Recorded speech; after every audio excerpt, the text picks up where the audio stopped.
जय हिंद दोस्तों, स्वागत है आपके अपने परिवार एग्जाम पीक पावर में। मेरा नाम है योगेंद्र और आज की सेशन में हम आपके लिए लेकर आ गए मोस्ट इंपॉर्टेंट क्वेश्चंस जो कि आपके एग्जाम में पूछे जाएंगे। और इससे पहले भी बहुत सारे इंपॉर्टेंट क्वेश्चन हम करवा चुके हैं, उन सारे क्वेश्चन को अभी तक आप लोग नहीं देखे हैं तो इसी वीडियो के डिस्क्रिप्शन बॉक्स में आपको प्लेलिस्ट का लिंक मिल जाएगा, वहां से जाकर आप लोग सीक्वेंस वाइज सारे के सारे सेशन को देख सकते हैं। अगर उस प्लेलिस्ट को अगर आप लोग कंप्लीट कर लीजिएगा तो एग्जाम में उससे बाहर आपका एक भी क्वेश्चन नहीं देखने को मिलेगा। तो चलिए देखते हैं क्वेश्चन में पूछा क्या जा रहा है। तो पल्लवों की सांस्कृतिक उपलब्धियों का वर्णन करें। जो पल्लवों की सांस्कृतिक उपलब्धियां हैं इसके बारे में हमें बतलाना है। तो चलिए इसका हम लोग उत्तर देखते हैं और आप लोग प्रयास कीजिएगा कि इसी तरह से पॉइंट बना कर ही उत्तर लिखें। तो पल्लवों की सांस्कृतिक उपलब्धियां भारतीय इतिहास के महत्वपूर्ण अध्यायों में से एक है। उन्होंने दक्षिणी भारत में कला, साहित्य, धर्म और वास्तुकला के क्षेत्रों में महत्वपूर्ण योगदान दिया। उनके शासन काल में कई उत्कृष्ट मंदिरों, साहित्यिक कृतियों और धार्मिक संस्थानों का निर्माण हुआ। पल्लवों की सांस्कृतिक उपलब्धियों का वर्णन निम्नलिखित बिंदुओं पर किया जा सकता है। तो चलिए देखते हैं कौन कौन से बिंदु हैं। सबसे पहले हम लोग फर्स्ट पॉइंट में देखेंगे वास्तुकला और मूर्तिकला। वास्तुकला और मूर्तिकला किस प्रकार से था तो चलिए उसे भी हम लोग पढ़ते हैं, आने की समझते हैं। जिसमें से फर्स्ट पॉइंट आ जाता है, इसी का ये सब पॉइंट है महाबलीपुरम। यानी कि महाबलीपुरम में स्थित पल्लवों की स्थापत्य कला अद्वितीय है। जो महाबलीपुरम में जो पल्लवों की स्थापत्य कला है वो क्या है, उसके जैसा कोई भी कला आपको नहीं देखने को मिलेगा। समझे ना, ये अद्वितीय कहने का मतलब है कि यूनिक है। नरसिंह वर्मन जो कि महामल के शासन काल में बने ये स्मारक यूनेस्को की विश्व धरोहर स्थल में शामिल है। महाबलीपुरम में स्थित रथ मंदिर, सौर मंदिर, पौराणिक महानियों को दर्शाने वाले पौराणिक कहानियों को दर्शाने वाली शिल्प कृतियां उनकी कला और उत्कृष्ट का क्या है तो उदाहरण है। चलिए आगे आते हैं, अगले पॉइंट में हम लोग देखेंगे कांचीपुरम। कांचीपुरम क्या है तो पल्लवों की राजधानी कांचीपुरम है। पल्लवों की राजधानी कहाँ है तो कांचीपुरम में है। आप लोग ध्यान में रखिएगा, कांचीपुरम को मंदिरों का शहर कहा जाता है। कांचीपुरम को और क्या कहा जाता है तो मंदिरों का शहर कहा जाता है। यहाँ पल्लव शासकों के द्वारा निर्मित कई महत्वपूर्ण मंदिर हैं, जैसे कि कैलाशनाथ मंदिर, वैकुंठ पेरुमल मंदिर और एकांबर नाथ मंदिर। ये मंदिर द्रविड़ स्थापत्य कला के बेहतरीन उदाहरण है और उनके उत्कृष्ट मूर्ति कला का प्रयोग हुआ है। चलिए आगे आते हैं, अगले पॉइंट में हम लोग देखेंगे, पॉइंट नंबर 3 में हम लोग देखेंगे रॉक कट मंदिर। रॉक मतलब होता है चट्टान। आप लोग हिंदी में लिखा है, इंग्लिश में हम लोग लिखते हैं रॉक और हिंदी में उसको कहते हैं चट्टान। तो चट्टान कट मंदिर कहने का मतलब है कि पल्लवों ने चट्टानों को काट कर मंदिर बनाने की कला को नई ऊंचाइयों तक पहुंचाया। जो पल्लव थे वो क्या करते थे तो चट्टानों को काट कर मंदिर बनाते थे, समझे ना। आगे हम लोग देखेंगे महेंद्र वर्मन ने चट्टानों को काटकर गुफा मंदिर का निर्माण कराया, जो भारतीय स्थापत्य कला में एक महत्वपूर्ण मील का पत्थर है। चलिए आगे आते हैं, अगले पॉइंट में हम लोग देखेंगे साहित्य और भाषा। किस प्रकार से उनका साहित्य था, किस प्रकार से उनका भाषा था, तो चलिए उसे भी हम लोग अध्ययन करते हैं। जिसमें से इसको देखेंगे, पॉइंट नंबर 4 आ जाता है तो सांस्कृतिक साहित्य।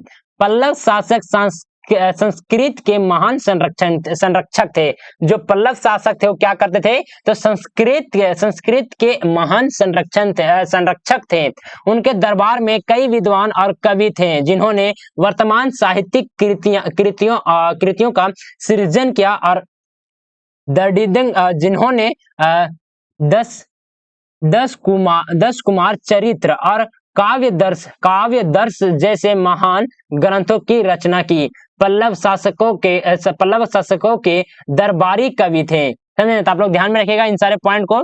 चलिए आगे हम लोग देखेंगे, अगले पॉइंट में आता है तमिल साहित्य। किस प्रकार से तमिल साहित्य था तो उसे भी हम लोग अध्ययन करेंगे। तो पल्लवों ने तमिल साहित्य को भी क्या किया तो संरक्षण दिया। उन्होंने तमिल काव्यों और साहित्यकारों को क्या किया तो प्रोत्साहित किया और उनके कार्यों का समर्थन किया।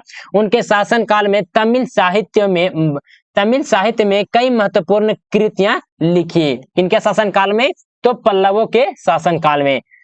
चलिए आगे आते हैं, अगले पॉइंट में हम लोग देखेंगे धर्म और दर्शन। धर्म और दर्शन किस प्रकार से था तो बौद्ध धर्म का संरक्षण। बौद्ध धर्म का संरक्षण कहने का मतलब है कि प्रारंभिक पल्लव शासकों ने बौद्ध धर्म को क्या किया तो संरक्षण दिया। उन्होंने बौद्ध विहारों और स्तूपों का निर्माण कराया।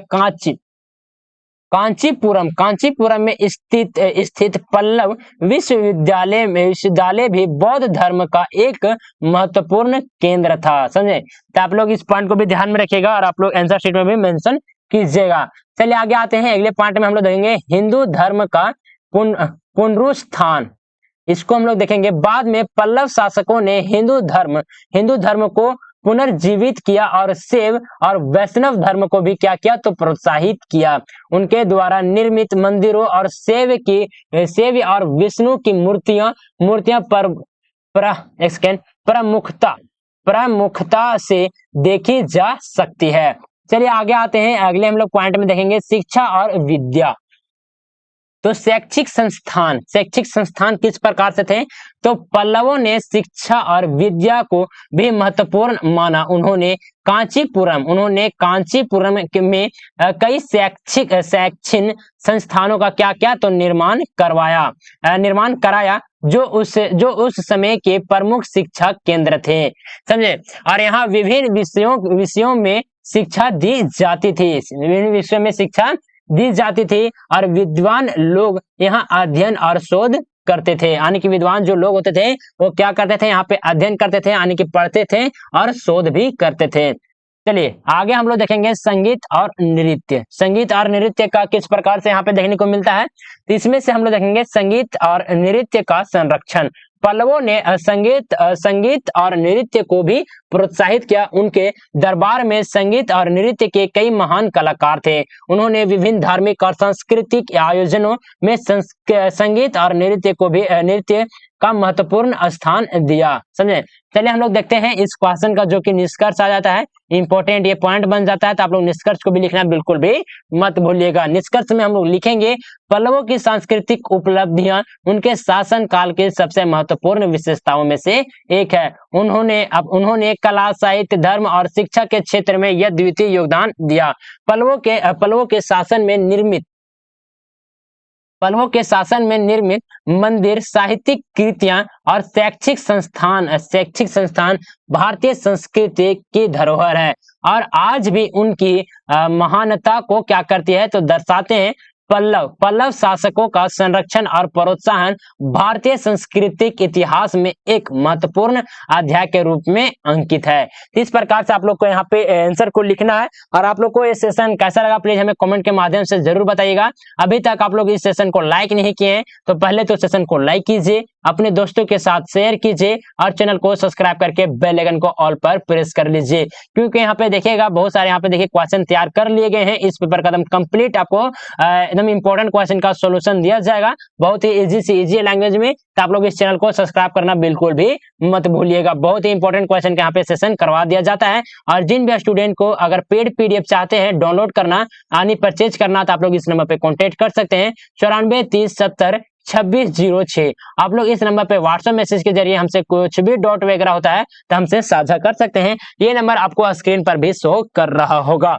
समझे, कोई भी डाउट वगैरह होता है तो हमसे कनेक्ट कर सकते हैं। और साथ ही साथ आपको अगर व्हाट्सएप ग्रुप में भी ज्वाइन करना होगा तभी आप लोग इस नंबर पे कांटेक्ट कर सकते हैं। व्हाट्सएप ग्रुप में भी ज्वाइन कर लीजिए ताकि फ्यूचर में अगर कोई भी डाउट होता है तो आप लोग हमसे अपना डाउट को साझा कर सकते हैं। और जो भी स्टूडेंट टेलीग्राम चैनल को ज्वाइन नहीं किए तो टेलीग्राम चैनल को भी ज्वाइन कर लें। इसी वीडियो के डिस्क्रिप्शन बॉक्स में टेलीग्राम चैनल का लिंक मिल जाएगा। तो चलिए सेशन को यहीं पे एंड अप करते हैं। मिलते हैं आप लोग से एक नए सेशन में, तब तक के लिए जय हिंद, वंदे मातरम।